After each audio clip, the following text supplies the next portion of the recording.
Hi there, it's Joseph Shepard. And it's your girl, Miss Laganja Estranja, and welcome to Queenie Out. Out. This is the podcast where Joseph and I break down each and every episode of RuPaul's Drag Race All Stars 8 in our very own way.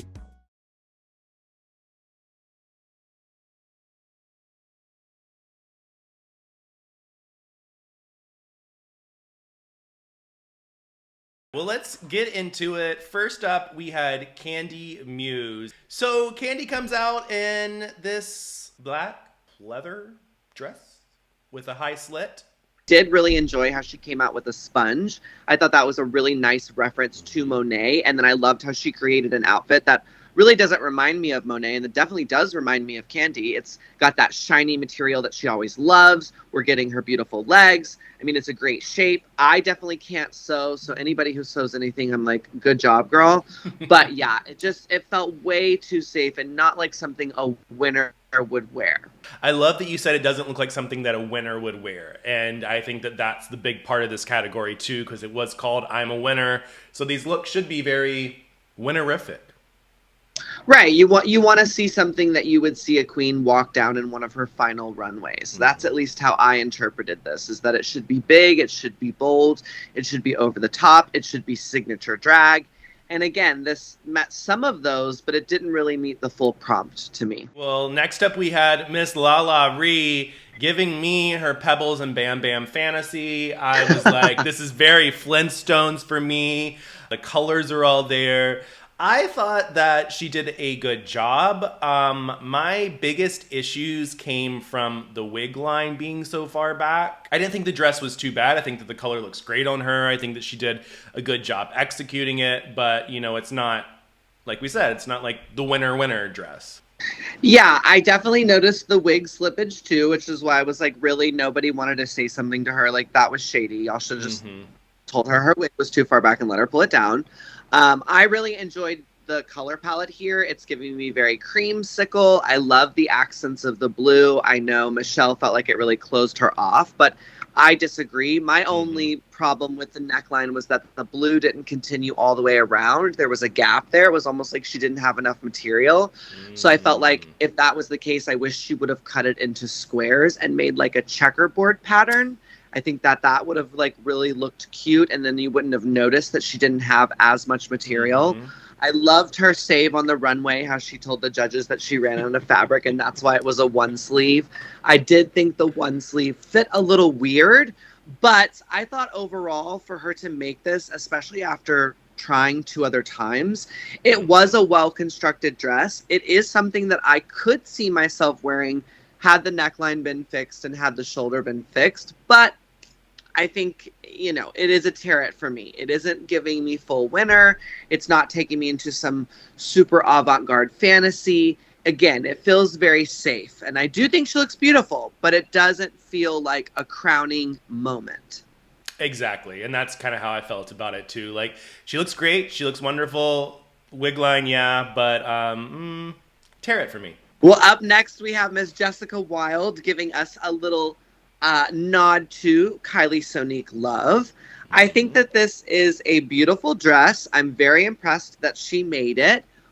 But again, it just isn't giving me this big grand finale, I'm a winner, baby. It's definitely giving me like classic, you know, wild fantasy. She's giving you that samba. She's giving you the heat. She's giving you, you know, sequins over texture. And it is a beautiful dress. I actually would wear the dress. It's hard for me to say tear it because I would wear this. But like I said, I don't really feel like it met the prompt. This isn't giving me winner. I don't know how she could have really embellished this. Maybe if it had a big jacket over it that had a long train made out of just the sequin, and then maybe if she had taken some of those appliques and made a necklace and a big earring and a thing in her hair, you know, taking it to the next level. Then this really met the challenge for me. But overall, again, this just felt very safe, especially since we're getting down to top 5. Like, I feel like the girls should be bringing it at all chances. 100%. And I also feel she won the last design challenge in this season.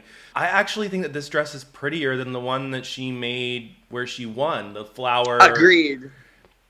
So I was like, okay, well, I think that this is great. I think she did a wonderful job at it. I do love that she elevated the corset. Like, you can tell that she used the corset for the base, and I think that a lot of times when girls do use the corset for the base, you can really, really tell. And here I like that she added different layers on top of it and really just like created something of her own, that it wasn't necessarily just a corset that had stuff, glued to it. For sure. I feel that. Well, next up we have Miss Alexis Michelle, and she came out, she had Trinity the Tux box, and she came out in this beautiful, is this a gown? This is definitely a gown, yeah. Purple fantasy. I loved this. I thought she looked radiant. I loved her makeup, the hair, the feathers. I think she did a very, very great job with it.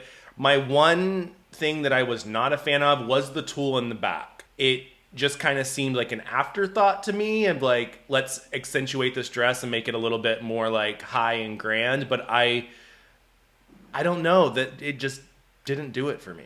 Sure, I definitely hear you on the tulle, but I think had she not included that, then this too would have felt very simple. So I felt like that added a lot of drama, and it really kind of took it to the next level. Even though it isn't something I particularly would do, it just feels like a big poodle stuck on the back of her dress. But I do think it brought in the drama, and I like how she accessorized it with these big, giant diamond earrings, and she's got the diamond rings, and she's got the, diamonds in her headpiece. Mm-hmm. I felt like she really was giving us that sort of crowning, I'm a winner look. And I also felt like she referenced Trinity really well, but then made it herself. So I feel like for me, this is a total wear it. She nailed the prompt. She looked beautiful. I don't know what was up with her Eureka O'Hara smile. I don't know if you've seen the video that's gone viral recently. I'm like, girl, putting a heavier queen on that little tiny stool, yeah, I'd be uncomfortable and moving around too.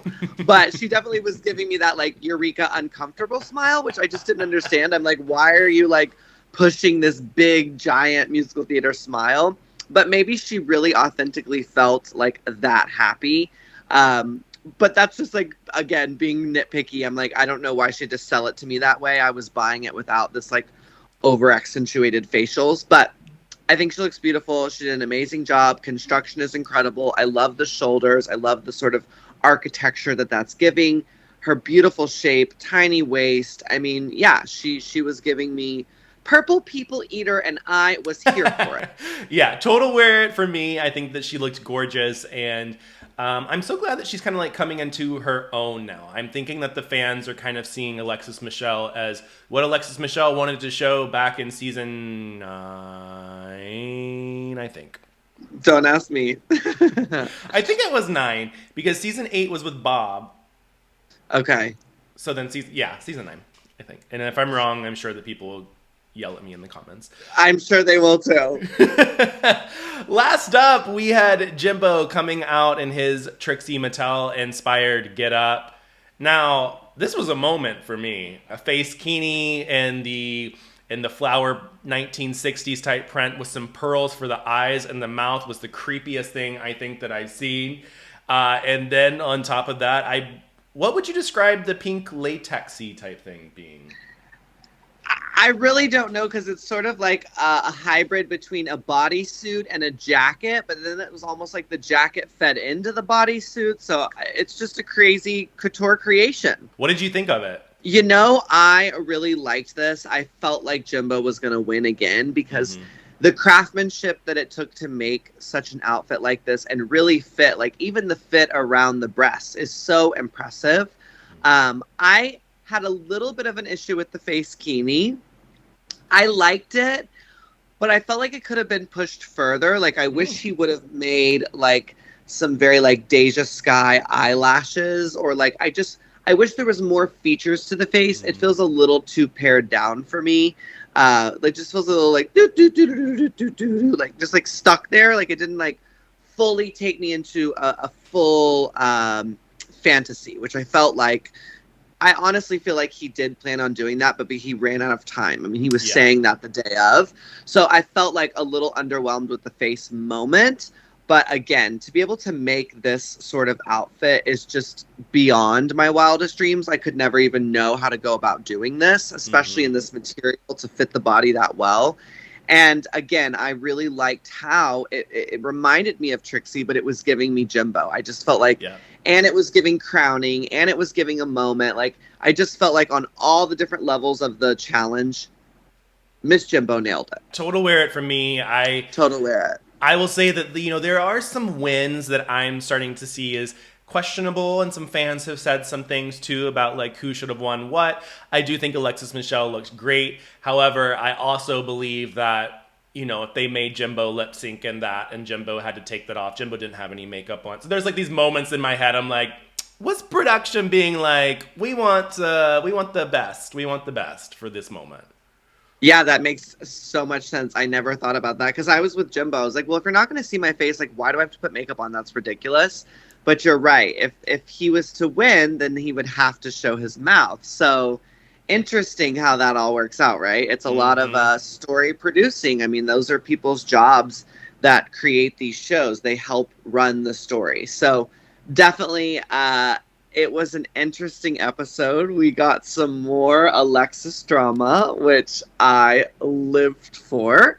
I can't help it. I just love drama. I live for drama. When I'm watching TV, like, I don't like drama in my real life, but when I'm watching TV, I want to see moments, and I want to be able to have discussions with my friends where we disagree, or we have a sort of confrontation because of the way they made us feel. And in the beginning of this episode, Miss Lala Ree had obviously saved Alexis, and Alexis was like, I'm gonna remember that, and I got you, girl. And then obviously at the end of the episode, after she won her, dare I say it, another boring lip sync against the gorgeous and very talented Nikki Doll, but also equally just like very there, like that the boots were made for walking, and I was not talking about it.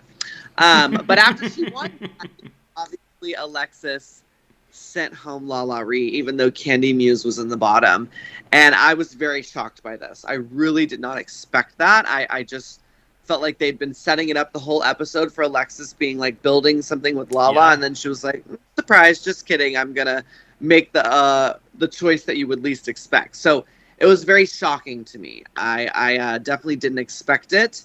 And I overall felt like in this particular challenge, Lala did do better than Candy. And, I know that everyone has a different way of voting, track record, friends, this, that. But for me, I think it would have been really hard to send home the girl that just saved me, especially if her outfit was better. And she did try, I don't want to say harder, because it seemed like Candy had a lot of problems with her top and had to be creative. But, we saw Lala remake 3 different dresses. So I don't know. It was a shocker for me. I wasn't expecting it. What did you think? It was a shocker for me as well. And I will say, I think we're going to have to get into some voicemails now because our fans were not having it. So we need to open up the voicemail box, and I'm going to play some of these messages because y'all were not having it the same. Hi guys, it's me, your superstar fan, Jenga Jenga. Laganja, you look so pretty today. That blue is really working for you. But anyways, I don't know, I'm almost finding Drag Race is getting to the point of being just gross. Like, what was with Alexis Michelle eliminating Lala? Like, really? I had like a sick feeling in my stomach. Like, is it just stunts and trickery for TV? But anyways, it just left me with a sick feeling. Anyways, hate to be a downer. Love the show. Bye. And we have another one who came in. Hi, Shepard and Laganja. This is Amy from Fleming Island, Florida. I just watched the most recent episode. I cannot believe Alexis Michelle sent Lala Ree home. I'm so upset. It's ridiculous. She promised that she would protect Lala and Candy had to stay. No, I'm so upset. Oh my gosh. That was the chance to get rid of Candy. I wanted her gone so bad. Not cool. Like, not. Now I'm wishing Alexis Michelle gets sent home. What do you think? What do you think? Really great TV, and it made us all react. And I just think that, when you're on RuPaul's Drag Race, the best thing you can do is make your audience feel. They won't necessarily remember what you said or what you did, but by how you made them feel. And, you know, even if that feeling has a negative connotation, like betrayal, like feeling like she betrayed Lala, you're going to remember that. It was a ballsy move. It was out of left field. And, you know, I just think, as we've been saying all season long, Alexis has not been afraid to take us there and to give us good TV, and to give us TV that maybe we don't always agree with, but that we're tuned into watching without missing a beat. And I will say, I mean, Alexis said that she was going to, you know, keep basically like keep her safe, even though she didn't say it in those words. So I was a little shocked that she didn't keep her promise to Lala. But at the end of the day, I don't even know if it was the best decision, because I would be thinking in my head too, like, you know, getting rid of Candy is the moment to do it. But then we don't know, when these people were filming the show a year ago, who they thought the fans were going to be against or with. So she probably was like, what if everybody at home loves Candy and I send Candy home? Like, and then I get the hate train from that. But, you know, she did go on Twitter, Alexis Michelle, and she did end up saying that, after she had slept on it that night after filming, she wishes that she would have changed her decision. So she wishes that she would have actually sent Candy home as opposed to Lala, and she thought about that after she had a night's sleep about it. And as for the lip sync that you were discussing, this was my feelings on the lip sync. So we had Alexis Michelle, and then Nikki Doll, who hosts Drag Race France, who also is on season 11, I think, or 12. Don't really know. They did These Boots Were Made for Walking. And you know, this song was redone in the 2000s by Jessica Simpson. So this is what I was feeling. I was feeling like Nikki Doll was channeling Jessica Simpson, and Alexis Michelle was channeling Nancy Sinatra. And yes, no, this was not the greatest lip sync ever, but it was two completely like different versions of how they were doing it. Also, there were a lot of people on the internet who were wondering why Nikki Doll was going to be on there when she wasn't known for being a lip sync assassin. And people have been like, at the end of the day, it's kind of coming off on whoever wants to lip sync, which I agree with. And I can also say that, you know, they put that in there and they had this all timed out because Drag Race France is about to drop. So it's all, the second season of Drag Race France is about to come out. The trailer just came out. So it's a perfect cross-promotional opportunity. Absolutely. So while I think that some of these lip sync assassins are not the best, there is a storyline or a reason why these girls are coming when they do come. Yeah, I was kind of shocked to see Chanel in the workroom, because we just seen her as a lip sync assassin, and now she was back. And, you know, there's definitely rumors going around whether she's going to be on the, you know, All-Star season coming up. So, you know, I think every choice they make definitely has a rhyme and a reason, even if we don't always foresee it as we're watching. I felt the same way about Chanel too, and I will say I'm going to be keeping tabs on Chanel's Instagram over the next month or so, because I know they're supposed to be filming All Stars 9, I believe, in August. So going to be paying attention to see which girls are... Oh, we got the Nancy Drew a drag over here, I see. Nancy Drewing it up. You know, they have those full forums on Reddit and stuff of people who keep track of all the girls, and they're like, are they going to come back? And then they pay attention to their social media. I remember in years past, people, like, queens were, like, screwing with it and, you know, basically, like, making it seem like their socials were not, you know, being taken care of to make it seem like they were recording when they weren't. I mean, it is a strategy. It sure is. You do what you got to do to make sure that people don't know. I mean, that's definitely something I've always thought about, like, because I post almost every single day on Instagram. So I was like, yeah, I would have to hire someone to keep that going for me. Otherwise, people would know immediately.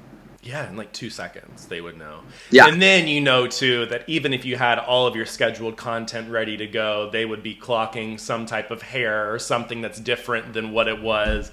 They've always got something to say. I also wanted to bring up that Queen of the Universe was canceled.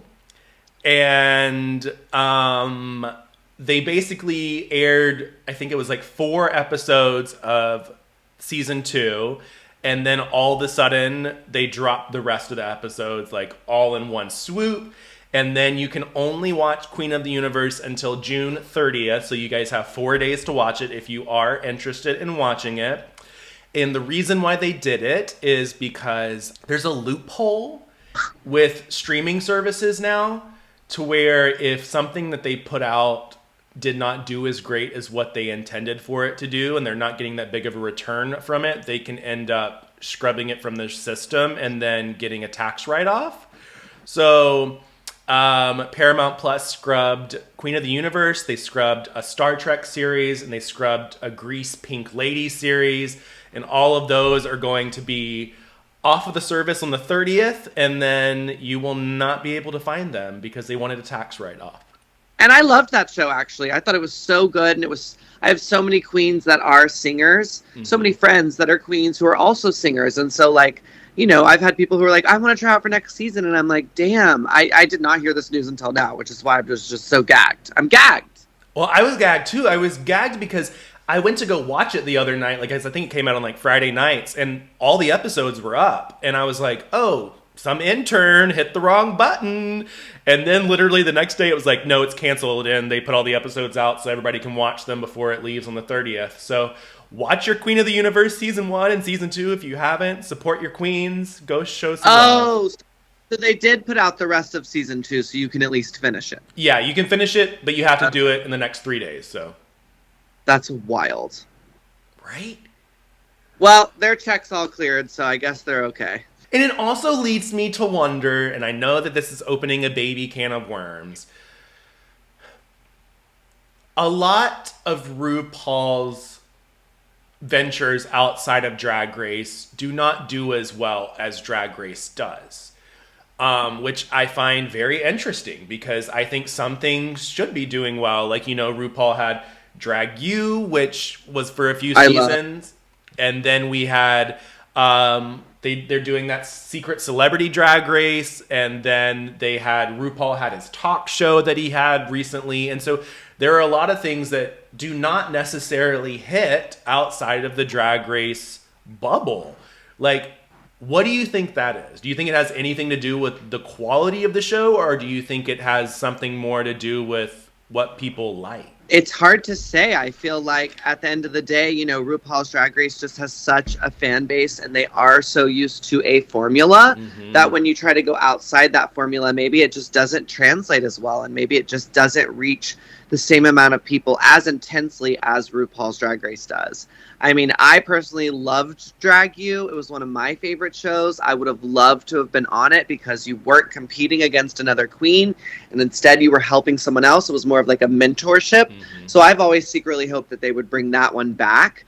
And again, I liked Queen of the Universe as well. I thought the production value was incredible. So, you know, I think it's a shame that things outside of the franchise don't do as well because I'm sure Ru himself is tired of doing the same thing and wants to branch out and give you something else. But when you have an audience base saying, well, we like this and this only, it leaves you to do what they're doing now, which is just continue more and more franchises of the same formula. It's kind of like the pop star conundrum, too. Like, you know, when you are a very successful pop star and you release an album and then it's like, all right, your fans love this album. Is your second one going to be identical, or are you going to change it up and then potentially have people not like it, you know? Right. Totally. Well, we had the elimination of Miss Lala Ree, and we are now down to 4. Alexis Michelle, Jimbo, Candy Muse, and Jessica Wilde. And next week is going to be a roast challenge of Carson Kressley. And I think it's very weird. We're going from 4... Like, normally it's like a final 4. Like, recently in previous seasons. Like, it's been like the final 4, and then we start cutting maybe 1 or 2. We have a lip sync palooza, whatever it is. So, I'm very interested to see how this is going to go, because from what I have heard, they're going to do a variety show after this episode. So, it's going to be the Carson Kressley roast, and then a variety show where they bring back all the girls. And then there's going to be another episode after that. So I'm wondering if we're going to get a returning queen coming back. It's definitely going to be interesting. I cannot wait to see what happens. I'm looking forward to it. I'm ready to crown an All-Stars winner, and we're getting so close. Now, we did have an email that did come through that asked, who do we think is going to win? So, not who do you want to win, but who do you think is going to win? Well, I definitely think Jimbo really has this in her bag. I feel like she's just won so many challenges, and even the ones that she hasn't won, she's won. So I feel like it would just be really hard for someone else to come up there and take it from her. But I do think if I had to pick someone else, it would be Alexis. I think Alexis has really shown herself. She's looked beautiful. She's done great in the challenges. So I think she has a really good shot, but I'm pretty sure it's going to be Jimbo. We've seen it from the beginning. Yeah. It's kind of been obvious to us. I agree with you there. The only thing I wonder is, like, what is that final challenge going to be? If Jimbo's in the top 2, 3, 4, whatever it is it going to be a lip sync palooza? Because if it is, we might be getting a Jinx and Monet at it. Yeah. We shall see. Well, guys, that's all the time that we have for you today. Thanks so much for listening to this week's episode of Queening Out. We have new shows every Tuesday. Tuesday. Yes, and make sure you subscribe to our show. You can rate and review us on your podcast app. So please go on over there and show us some love. We definitely want to keep continuing this for all of you, but we need your support in doing so. Of course. And send us an email at laganjoes@gmail.com. That's LAGANJOES@gmail.com. And you know what? We might read your email on the show next week. We love getting these emails in. We sure do. And if you have any burning questions for Joseph or myself about Drag Race or life in general, please call us and leave us a message at 805-624-5402. And we might just play it on next week's show. And remember, you can follow us at Laganja Estranja and at Joseph A. Shepherd on the socials. Thank you all so much for listening or watching, depending on how you're devouring this episode of Queening Out. And we will definitely see you next week for an all new episode. Y'all stay sickening out there. We love you. Bye.